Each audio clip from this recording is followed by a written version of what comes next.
Hi folks, welcome to episode 2 of the EasyRollers new player tips videos. I am Mike, your Dungeon Master, and this time I'm joined by James, who plays Rolio in Campaign 2 Amion. So James came to us as a new or relatively new player, and he's going to answer a couple of questions I have here, which will hopefully be helpful to all you new players out there. James, do you want to say hello? Hello, I'm James, And you play Rolio in and I play Amion. radio. Yeah, I play radio in Amiga. Yes, I do. So something that's you've probably experienced yourself fairly recently.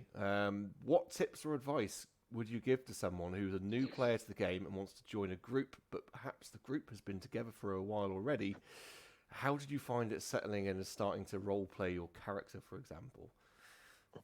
Um, it was nerve-wracking, obviously, because everyone's a bit in there. They've all got their own friendships and circles, and that so it's kind of nerve-wracking coming straight in. But I'm always been the type to just dive back straight in and just go for it, to be perfectly honest. But I've got a lot of advice from yourself. Just don't be afraid to ask questions. The DMs are not as evil as they sound, only when they're fighting you. Yeah, that's true. Um, yeah, asked lots of questions. I did lots of research. Um, I thought I was quite unprepared, but the amount of research I did has actually proven I'm quite prepared. I think To be that's fair. true. So as a new player, if you watching this as a new player, speak to your DM. I mean, James put a lot of effort into his character Rolio. There was a lot of conversations that happened before the campaign began, and a lot of thought and planning went into the character. And just as James said, the confidence to get stuck in, meet the new people that you're going to be playing with, and yeah, I mean, I'm sure it was quite nerve wracking. So apart from James, everyone in this campaign had, I mean, they've been through my campaign one, which was about 6 years long. So friendships had a long time to form, and yeah, James got stuck in and did a really good job of that.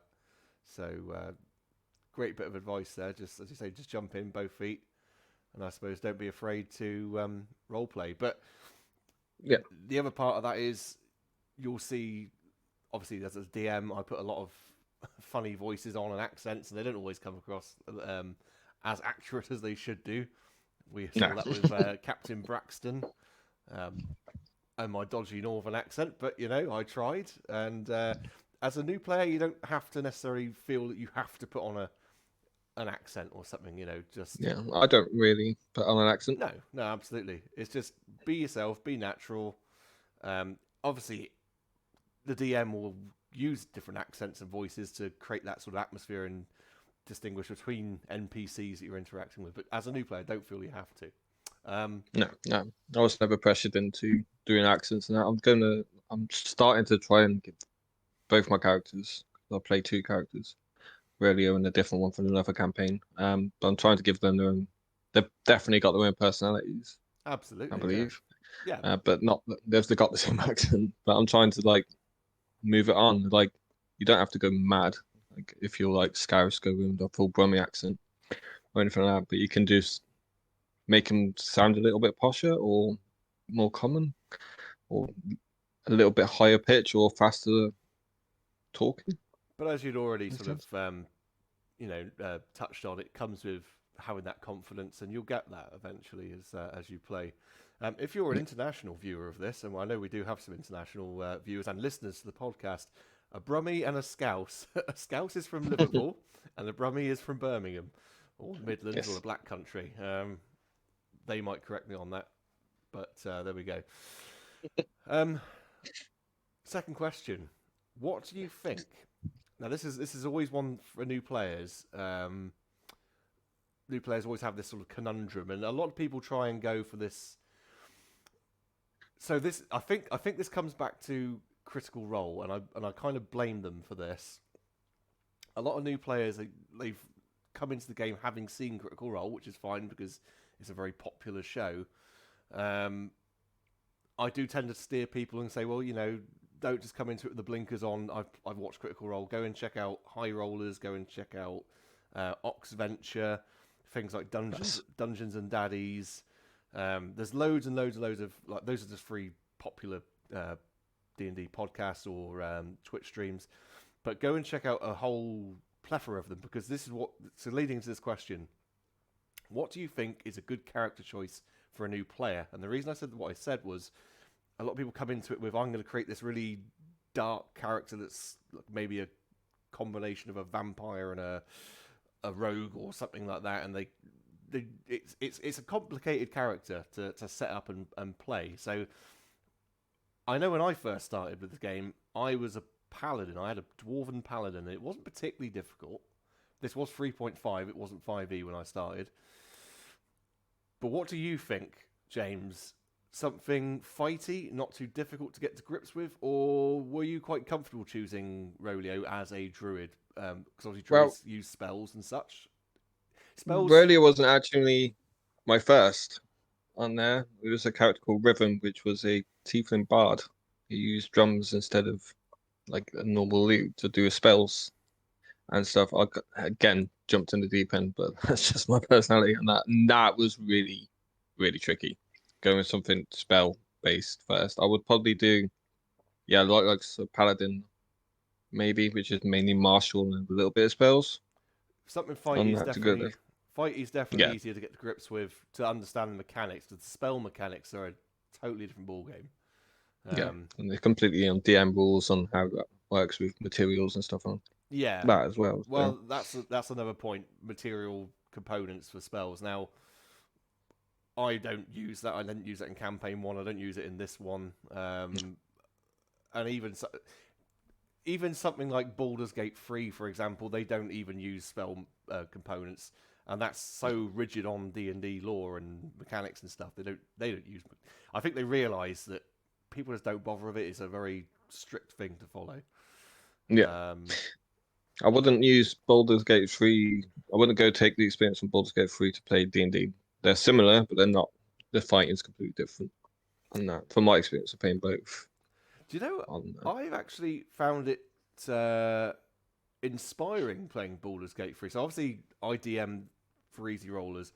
One of the other players, he runs a separate campaign, which we don't stream or podcast or anything like that. But my character, I've actually taken inspiration from playing Baldur's Gate on how I play them. Tactically and using different things. I think a lot of people now are using Greece a lot more than what they probably were. Yeah. thanks to that. But yeah, I mean, for me personally, as a new player, I'd go something fighty. But if you like James and you are comfortable to jump in with spell casting, then I wouldn't myself. I got quite with the bar that I had. I got quite, I would say, overwhelmed initially. My partner also played a druid in the same campaign as me, and she actually completely forgot that she had world shape for about 12 episodes. So it was this good like 40 odd hours of gameplay that we had, and she'd never world shaped once. Then again, And we started at level 5. then again, there's also the other side. Some of the fightier characters have or classes have mechanics which are very easily forgotten about. So the character I play in this other campaign is a rogue or a ranger / rogue, and I'm forever forgetting I could do sneak attack. Sneak attack's just like, oh yeah, that's something I could have done, but it's not detrimental to no, that's right. with the martial characters. It does give you a nice hit, like rage on barbarians and stuff like that. Yeah, it does help out massively, but it won't kill you if you forget about it. No, absolutely. But there were so many spells. So druid, I would, as a new player, personally, I would avoid a bard unless you're going sword. Maybe bards, school swords, maybe. But no, I'd avoid bard completely, just from my own experience, because it threw me a lot, and I did do a lot. Again, I do a lot of research for anything I put my mind to. I'm quite happy playing my character at the moment, Rodeo, which is a Circle of the Stars druid. But at the moment, yeah, because it's not until I reach high levels where the Circle of the Star druid actually becomes relevant. I've got to think of other stuff when I get there. But again, a lot of companies don't actually reach high levels. So. Well, From we'll what I've seen in there. see how far this one goes. We got to campaign 1, we got to level 19. We were just shy of level 20, so Oh, we'll see how we go on. We'll see how we go on. but, Um, but I mean, that's all the questions I have for you, and I think to round it off, if you're watching this as a new player again, confidence and pick what you're comfortable with, do your research, and know your subject, which is, of course, the class and the race you're playing. yeah. James, any questions you want to ask me? I was thinking about it the other day. I haven't actually looked at the player handbook once. Right, The okay. actual book itself on that one, and it was raised in like the first one about getting the player's handbook I and that. But suppose you got D&D Beyond. You don't really. It's yeah, one of those but things. even that, I've got the player's handbook as the D&D Beyond. But yeah, the D&D Beyond is a massive tool to help new starters. Help Yeah, me. I've made millions, not millions. It's probably over exaggeration, but quite a lot of characters that were never going to see the daylight or tabletop at all. But it depends on what you're comfortable with. I mean, like I said, when I started out, D&D Beyond wasn't even a thing, and I quite enjoy having a physical book to go through rather than something on a screen. I don't enjoy reading things on a screen, so yeah, physical yeah, book it's always good for me. But yeah, I mean, if D&D Beyond is your preference, then go for it. You I know. learned a lot watching. Yeah, I know Critical Role, and then I started speaking to you, and then I started watching High Rollers. Critical Role is good if you want to learn role playing because it is just voice actors role playing. It's more Yeah. that, but the actual mechanics of the game, High Rollers stuff like that. Well, Critical Role, a lot of it is homebrewed. Um, Yes. I'm not saying that Mark Humes in High Rollers doesn't. They do have a lot of homebrew stuff, and I know that their latest campaign is a lot of homebrew stuff. Um, if you do, I mean, as a new player, I wouldn't really worry too much about homebrew. Sort of get yourself some materials that pre-published stuff, like I said, the starter kit, for example. Stuff that's all in there, you're ready to go, and you can learn first before you get into homebrew. But if you do go down that road, then again, stuff by Mark Humes, stuff on DM's Guild, and looking at Matt Colville, MCDM, that's another really good source for homebrew inspiration. But I don't want to get these videos bogged down with too much. I don't want to go on too long. I want to keep them relatively short. So, okay, folks, that is going to be it for this episode. Remember, and I'm in no way endorsed by the people who make it, there is a D&D magazine out there as well at the moment. You can go and get back copies of that up to the current issue. It has loads of physical resources as well. It comes with dice, comes with little like character counters, a map in one of the later episodes. But it's got loads of great information in there for new players. It's very easy to digest. There's some small one-shot type situations to play through at the end of each issue. And again, it's really useful for a new player. That's cool. Of course, as I said in the first episode, and just again there, go grab yourselves the starter kit. It's a great way to start. And as James has already mentioned, D&D Beyond as well. I mean, things like the player's handbook, I believe the core rule sets are all free anyway to get on there. So you don't even have to spend money, which is great.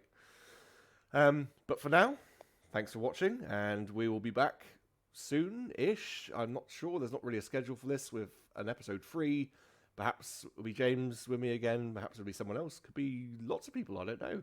We'll find out. We'll find out. But it will be definitely players of Amion and of the EasyRollers crew, basically. But again, thanks for watching, and we'll see you soon. Bye. And if you like this video, then please hit subscribe, give us a like, and be sure to leave your questions in the comments section, and we'll do our best to answer those in the coming episodes. Also, find the description links to our social media and where you can find our podcast, and of course, subscribe to our channel here on YouTube and follow along with the campaign videos that way. Thanks again. See you soon.